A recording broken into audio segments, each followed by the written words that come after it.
Kumpirmadong wala na sa bansa sina Senator Loren Legarda at Batangas Congressman Leandro Leviste. Ito'y sa gitna ng paggulong ng mga reklamong plunder at graft laban sa mag-ina dahil sa umano'y ghost electricity. Narito ang agenda report ni Andrea Salve.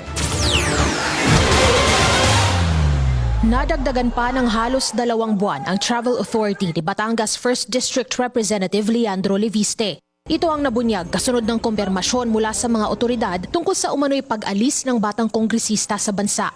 Ayon sa source ng Politico, humiling daw ng Travel Authority si Leviste mula July 26 to September 24 sa 12 bansa, kabilang na ang US, Hong Kong, Singapore at ilan pang bansa sa Southeast Asia at Europe. Matatandaang una na rin siyang humiling ng Travel Authority mula February 8 hanggang July 26 para umano makabisita sa 19 na bansa.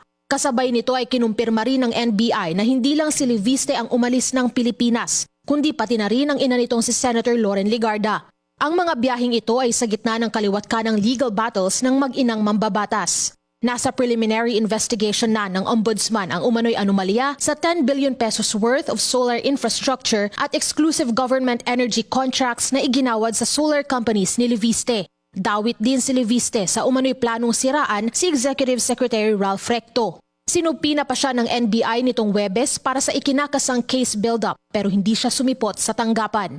August 2, nung Sunday, umalis papuntang Hong Kong si Congressman Leviste, si Senator naman, ang yung final destination niya ay sa France. Ang reaction ko, mag-ingat siya sa biyahe niya. Happy trip sa kanya. Sabi nga ni General John Torre, ingat po sa biyahe, di ba? Dahil papunta ng France yata, bon voyage. Yeah! Kwento ni Senator Erwin Tulfo, nagpaalam naman si Legarda tungkol sa kanyang pagliban sa Senado. Medical leave daw ang sinabi nito sa kanila. Kausap po namin ni SP, yung aming executive secretary. Ang sabi naman na nag-file po ng leave si Senador Loren. I believe August 2 yata.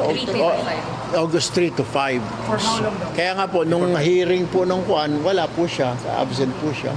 Ayon din kay Senate President Sherwin Gatchalian, kapag personal trip ay hindi na kailangan ng Travel Authority mula sa Senado.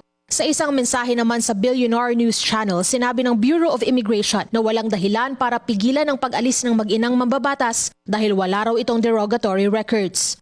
Para sa agenda, Andrea Salve, Billionaire News Channel.